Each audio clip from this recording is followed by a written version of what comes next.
I want to start with the topic of longevity. The most important thing we can do, one of the most important things we can do to extend our lifespan is to keep our glucose and insulin levels as low as possible. The reason for that is glucose, when levels are higher in the blood, we undergo a rate of glycation much faster than we normally would. And what is glycation? Glycation is simply the attachment of sugar to our protein molecules. 99% of our cellular function is carried out by proteins. Our proteins are absolutely critical to normal life processes within the cell. Well, proteins are very efficient molecules. They're very slippery, long-chain polypeptide molecules that are constantly mingling in the soup inside the cell, or the cytoplasm. As they mingle, they bump into one another, they roll around one another, they bounce off one another, and they still get their jobs done. Primarily because they're very slippery. If you ever tried to play catch with a raw oyster, you know what I'm talking about. Well, if you wanted to play catch with an oyster, how would you make that oyster sticky? Well, one thing you could do is put some molasses on it and put it in the oven for a few minutes. What you're doing is you're sugaring it. You're glycating it, the process of glycation. And that will make the oyster sticky and easy to grab onto. Well, all of us are glycating 100% of the time, 24 hours a day, 7 days a week. It's a normal, natural process, yet it's a detrimental process to life. And therefore, we want to glycate as little as possible. Since glycation is a passive process of the attachment of sugar to protein molecules, it stands to reason that the higher the blood sugar, the more we're going to glycate. The more sugar that the proteins are exposed to, the more they will attach to. So the higher the blood sugar, the more we glycate. Now, when proteins are glycated, they become sticky. They start to stick together within the cell, and they work much less efficiently. That starts to lead to cellular dysfunction, inflammation, tissue inflammation, and it starts the process of degenerative disease. Things like atherosclerosis, hardening of the arteries, early heart attacks and strokes, inflammatory diseases, basically poor health that leads to degenerative disease. Now, what's wrong with degenerative disease? Well, obviously there are problems with degenerative disease, but our longevity is dependent on nothing else at this stage of medicine where we are now than the prevention of degenerative disease. People don't die of old age. People die of degenerative disease. A 99-year-old lady who doesn't wake up in the nursing home one morning didn't die of old age. She died of a disease. She probably ruptured an aneurysm during the night, or she had a heart attack, or a fatal cardiac arrhythmia, something related to years of accumulation of degeneration, partly based on excess glycation and oxidative stress. So we get less glycation, and since glycation in causing proteins to stick together leads to oxidative stress, we age faster when we have high sugar levels. The other issue is high sugar levels lead to high insulin levels. As blood sugar goes up, we have to move that sugar from the blood into the cell. That's done by a hormone called insulin. The higher the blood sugar level, the more insulin we have to make.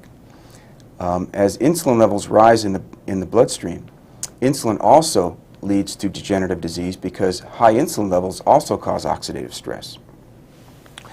If you look at the adult onset diabetic, they are a model for rapid aging because they have both high blood sugar and high insulin levels. And long before the rest of us non-diabetics get these diseases, they get diseases such as atherosclerosis, abnormal cholesterol profile, high blood pressure, central accumulation of body fat or central obesity, peripheral neuropathy, kidney disease, and retinal disease, which can lead to blindness. So, even as non-diabetics, we can slow down the aging process and extend our productive, useful lifespan by keeping sugar and insulin levels as low as possible. Follow me? The diabetic has to take insulin. Does that increase the chance for disease? It does. It's an unfortunate situation, but what happens with a diabetic is he has insulin resistance, the adult onset diabetic. He's had high sugar for so long and high insulin levels for so long that his cells no longer respond to the insulin as efficiently as they should. It's very much like if you had to live next to the railroad tracks and you heard the train day in and day out. Eventually you'd tune the train out. And your friends would come over and say, "My God, what's that noise?" And you'd say, "What noise?" Well, when we have constant high insulin levels, our cells begin to pull in their receptors to insulin, and they stop responding to insulin, or they decrease their response to insulin. So we develop a problem called insulin resistance. Now, this happens in diabetics and non-diabetics. The difference is, in order to develop adult onset diabetes, your insulin resistance increases and increases and increases to the point that your pancreas can't make enough insulin to compensate for it. As we become more insulin resistant, the pancreas reacts by making more insulin. So higher insulin levels then are necessary to get the cells to pull sugar in from the blood into the cell. As that insulin level gets higher and higher, we get more and more insulin resistant. So the pancreas compensates by making more and more insulin. At some point, the pancreas can't make any more insulin. So you have high sugar, very high insulin, and now you develop insulin resistance, so the insulin you have isn't enough to bring the sugar from the blood into the cell, and the sugar levels go too high, and now you're a diabetic. Okay? Oh, I'm hearing that my biggest enemy, at least on the outside, is sugar. Exactly. But it's not only sugar. You're going to find that there are a large number of foods that increase blood sugar rapidly and dramatically that aren't even sweet. And that's part of the keys to this little lesson here, is to learn what foods those are. Because you can not eat sweets and still run very high blood sugars by virtue of eating a lot of high glycemic foods. And we'll get into that too.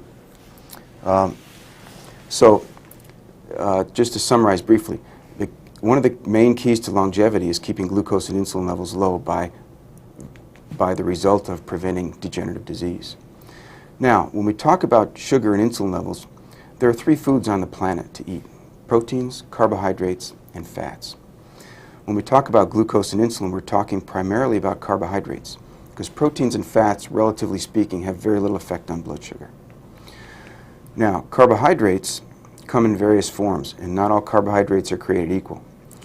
No matter what carbohydrate you eat, however, it's absorbed into the blood as glucose or sugar. That's true if you eat a bowl of sugar or if you eat a bowl of broccoli. The difference is how quickly that happens. If you eat a bowl of sugar, it happens instantly.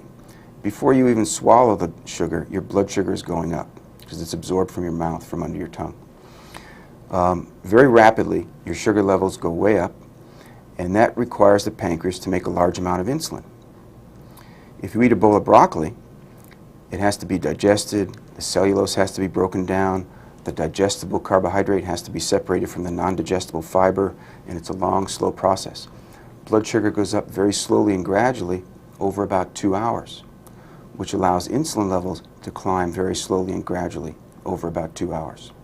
Tremendous difference in the health consequences. Okay, one is causing high blood sugar, high insulin, rapid glycation, excess glycation, high insulin levels, more oxidative stress, more degenerative disease, day after day, week after week, year after year. Probably makes a difference of about 10 to 15 years in lifespan between the person, non-diabetics now, who eats a poor diet and doesn't exercise versus the person that eats a low glycemic diet and exercises. That's just my opinion. I don't have data to back that 10 or 15 years statement up, but I feel very strongly about it. You with me so far? Sure am. Okay. So now we want to talk about what insulin is and what it does. I talked about the consequences of high insulin. Insulin is our fuel injector. When we eat carbohydrates, we put the carbohydrates into our gastrointestinal system, absorb it into the bloodstream, and the sugar does us no good in the bloodstream. It's useless. In order to burn that sugar for fuel, we need to get it into our cells. Very much like when you put gasoline in your car, you put it in the tank. It doesn't push the car until you get it into the cylinder. So you have a fuel injector to move the gas from the tank into the cylinder where it combusts to move the car. Insulin is our fuel injector. It moves sugar from the blood into the cell where we actually combust it. We send it down a chain of reactions to burn it, so to speak, and extract the energy. Now, let's look at a cell and look at how insulin affects the cell. Here's a cell with its insulin receptor. All cells have receptor sites, that proteins, hormones, and other molecules, even drugs, can hook onto to affect the cell. So here's a cell. Here's a blood vessel going by, and that blood vessel has glucose in it. It has blood, and there's sugar in the blood in the form of glucose. Here's an insulin molecule. Now, what insulin does, it attaches to the receptor site, and insulin is now affecting the cell. The first thing it does is it opens up a channel to bring glucose into the cell. So the glucose enters the cell, and now it's sent down a chain of reactions to extract the energy, to burn it, so to speak. And if this is a kidney cell, it uses that energy to do kidney things. Liver cell, liver things. If it's a muscle cell, it uses it to contract. Okay? If it's a fat cell,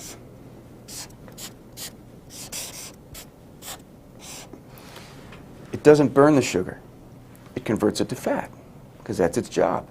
Fat cell is an energy storage depot, and its job is to take the energy from glucose, convert it to fat, and store it for a rainy day. So, what it does is it converts that glucose to fat,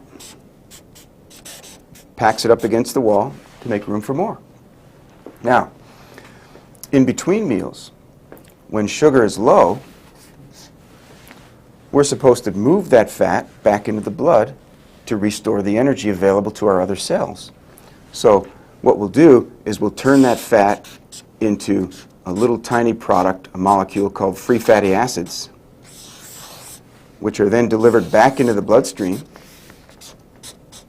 as energy molecules that our other cells, kidney cells, liver cells, muscle cells, can pick up and burn for energy, just like they would burn sugar. Different metabolic pathway, but energy nonetheless. With me? Okay. So, unfortunately, the other effect that insulin has on our cells is to block this process of converting fat to free fatty acids. So insulin prevents us from utilizing our body fat. Now, why would we have a hormone that would block that very important process? Because insulin is balanced with other hormones that promote fat burning, that promote fat breakdown, particularly glucagon, but also growth hormone and male hormones like testosterone promote fat burning. So the problem with this is, between meals, if our insulin levels are still high, we can't get at our body fat, and we become tired, weak, and hungry. And if you're a typical red-blooded American, you eat more, right? So the problem begets more of the same problem. Let's look at how this scenario affects your day. We'll put a graph here of blood glucose and insulin levels versus time of day. And here we'll have a meal.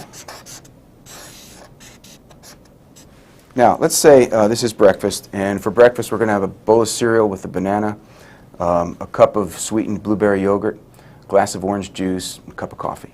Okay? That's what I would call a high glycemic breakfast. Typical American breakfast considered healthy, very high glycemic.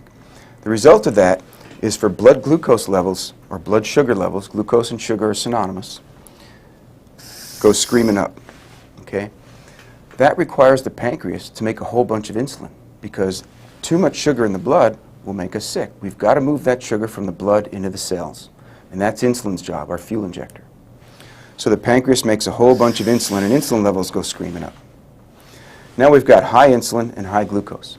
All of a sudden, all our cells open these channels for sugar because of the tremendous insulin effect, and all the glucose rushes into the cells. The result? The blood glucose plummets because the sugar's moved into the cells. So at this point, the pancreas can say, well, I can take a break. The blood sugar's down. I can stop making insulin.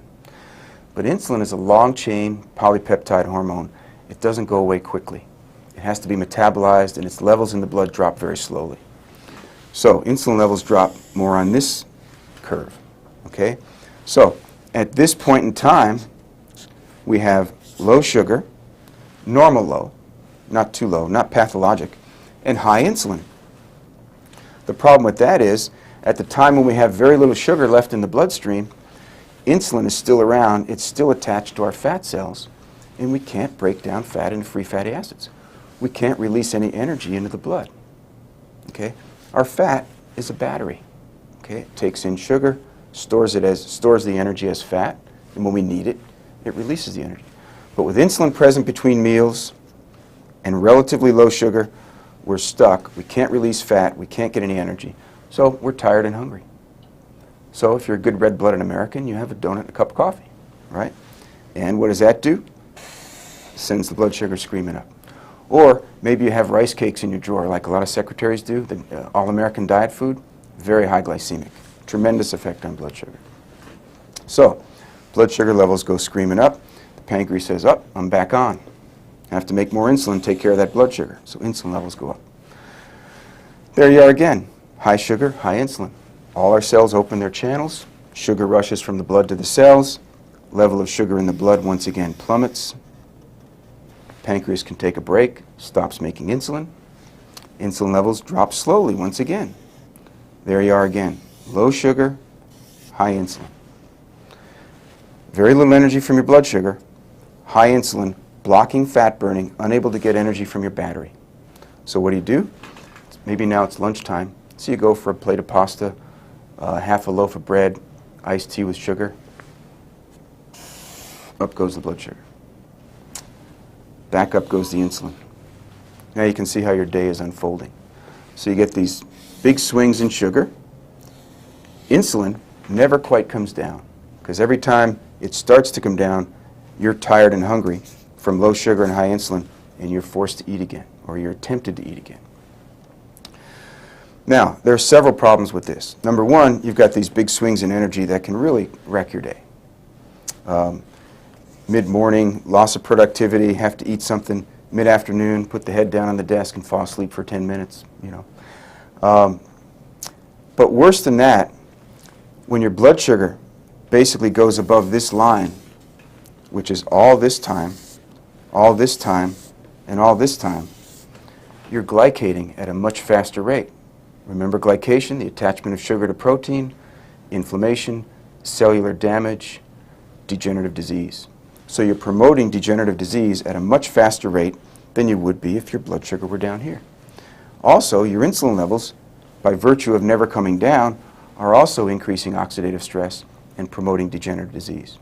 Remember, high insulin levels are associated with central obesity, high blood pressure, abnormal cholesterol profile, atherosclerosis, which is hardening of the arteries, early heart attacks and strokes, and possibly a number of other diseases. So what we really want to do is behave in a way or eat in a way that we can keep our blood sugar very low and our insulin very low. So let's change the day. Let's say instead of the cereal and yogurt breakfast, we had a 4-egg omelet with a couple slices of low-fat cheese or non-fat cheese and a bunch of chopped vegetables. Put a little olive oil on it. Okay? Sound all right? Sounds great. What happens is your blood sugar, instead of doing this, it does this. Okay? Now, your pancreas no longer has to make this much insulin. It only has to do this with the insulin. Okay? The relatively low level of insulin causes just some of our channels to open up to sugar. So there's a gradual flow of sugar from the blood into the cell, which allows the blood sugar to drop slowly, which parallels the curve by which insulin drops, allowing insulin time to catch up. When they bottom out together, at the time of day when we're getting very little energy from our sugar, our insulin level is low. So we don't have insulin here at the fat cell. We're free to break down fat into free fatty acids and deliver those free fatty acids into the blood. What happens? We have plenty of energy, we're more productive, we're not hungry, we don't think about snacking. We get some more work done in the morning, and a little bit later on, we go to lunch, we have a piece of chicken and a salad. Okay, blood sugar does this again. Insulin level, again, doesn't have to go screaming up, it only has to parallel the blood sugar.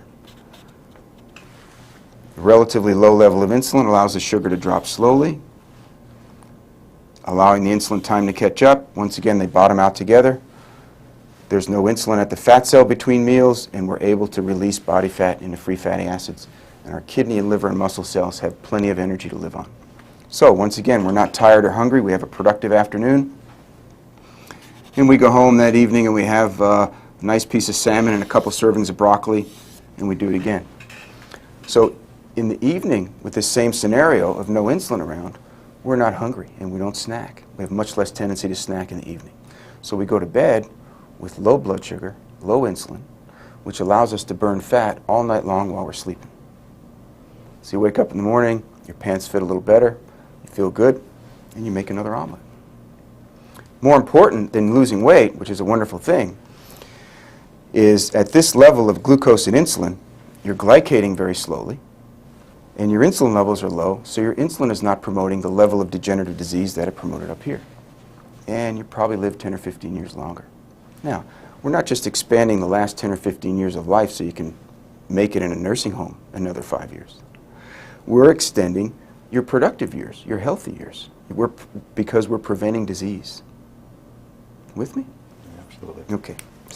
So, now that you understand it, what we need to do now is basically give you a list of foods that do this, and by eliminating those foods from your universe, you can basically live down here. Basically, we've got all sweets, I'm sorry to tell you, all starches, which include everything from grains, bread, rice, also potatoes, pasta, cereal, chips, crackers, and similar snack foods. There are only 3 vegetables on the list: corn, beets, and carrots. Corn is a starchy vegetable. Beets and carrots are rather sweet. If you've ever had carrot juice, it's almost as sweet as soda pop. It's very sweet. Yeah, high in sugar. Now, there are lots of fruits that aren't on this list, so don't let the large list of fruits scare you too much. The fruits you should avoid: bananas, kiwi, pineapple, papaya, mangoes, all types of melon, cantaloupe, honeydew, watermelon, dried fruits, like, well, any dried fruits really except apricots, particularly raisins, are high glycemic. Apricots are the one exception because they're so low in sugar to begin with. All fruit juice should be avoided. Now, there are lots of fruits that are not on this list, just so you don't panic: apples, oranges, peaches, nectarines, tangerines, plums, berries of all types. The other high glycemic beverage is beer. Beer has a glycemic index of about 110 compared to sugar, which is 100. Now, I used the word glycemic index and I didn't really explain that. Let me give you a little background on that. For decades, we've been telling diabetics to eat complex carbohydrates. Well, that was and we've been telling people for weight loss to eat complex carbohydrates. That was the wrong thing to do, because many of the foods on this list you'll recognize as complex carbohydrates. Well, what we found out in the last 5 years or so is that many of these carbohydrates are digested so rapidly that they contribute to a strong, rapid rise in blood sugar, not much different from eating sugar. And the way they found this out was they took healthy fasting people, and they got up in the morning, and they fed them 50 grams of glucose. And they measured the rise and fall of blood sugar over time, and they plotted the curve. Then they measured the area under the curve, and they arbitrarily assigned that area the number 100 to start the index. The next day, they gave them 50 grams of baked potato, and they plotted the change in blood sugar over time and measured the area under that curve, and relative to the area that was measured for sugar, they assigned it a number relative to 100. So baked potato came out at about 85. Not too much different from sugar, complex carbohydrate. Next day, they measured white bread, 95. Okay, so they continued to do this until they virtually did all the carbohydrates. Broccoli, for example, 30. So tremendous health difference between eating broccoli, which, by the way, is loaded with vitamins, minerals, and antioxidants, versus a piece of bread. Both the same amount of calories, but a huge difference in what happens to your blood sugar, your insulin levels, your physiology, and the aging process. We now have an index of carbohydrates, glycemic index, measuring them from almost 0. Most of the better ones are around 20 to 40, up to even 120. Rice cakes, I mentioned earlier, 120 on the glycemic index. You're better off eating a bowl of sugar. Beer, 110 on the glycemic index. So, to the extent that you can eliminate these, and nobody's perfect, and we all cheat now and then, but the object of the game is to do this most of the time. And when you have a little excursion off this nutrition plan, it'll have much less effect on your lifespan if you do it rarely. But to nibble away at a little bit of some of these foods every day is a much bigger mistake. I'd rather see you be really good for a week and then have one evening where you take a break and, you know, enjoy some of these foods. But we don't want you limiting yourself to one of the foods and eating it every day, because it doesn't matter which one you eat, it's going to raise your sugar and insulin levels. Okay? Now, you're going to meet with our nutritionist in a few minutes, and she's going to go over a lot more detail and give you the glycemic indices of a bunch of different foods. But if you ever get tired of all the detail and you just want the most simplistic way of looking at it, this list of foods to avoid, I think, will come in handy for you. I don't see peanuts on the list. You don't, and if it's not on the list, it's okay. Peanuts are high in fat and they're high in protein, and they're relatively low in carbohydrates. So they're actually a very healthy food, primarily because the fat in peanuts, which is a monounsaturated fat, omega-9 fatty acid, are healthy fats. They actually help raise the HDL, or the good cholesterol. So peanuts are fine. Well, I see all the things I can't eat. What can I eat? Ah, good question, Tony. Basically, there are lots of foods left to eat. What we want you to focus on are things like fish, primarily, vegetables, meat, lean cuts of meat, primarily chicken and turkey, but you can have red meat. Just make sure it's well trimmed. And you want to limit red meat and cheese, which are relatively high in saturated fat, to about 4 or 5 servings a week, but you definitely don't have to eliminate them. Vegetables, nuts, vegetables, fruits, vegetables. Did I mention vegetables? The hormone supplementation is extremely important. The exercise is extremely important and interacts with the diet, obviously, because exercise, again, lowers glucose, lowers insulin levels. And I didn't mention exercise promotes adrenaline, and adrenaline goes right to the pancreas and shuts off insulin. So exercise is a huge component in keeping glucose and insulin levels low and slowing down the aging process. But the synergy between the exercise, the diet, and the hormones is tremendous. So I want you to take the diet to heart and take the exercise to heart going forward. This is not just about hormones, but the synergy among the three to get you the best possible benefit. Okay. Okay, and I look forward to working with you, Tony, as we go forward. Thank you, Doctor.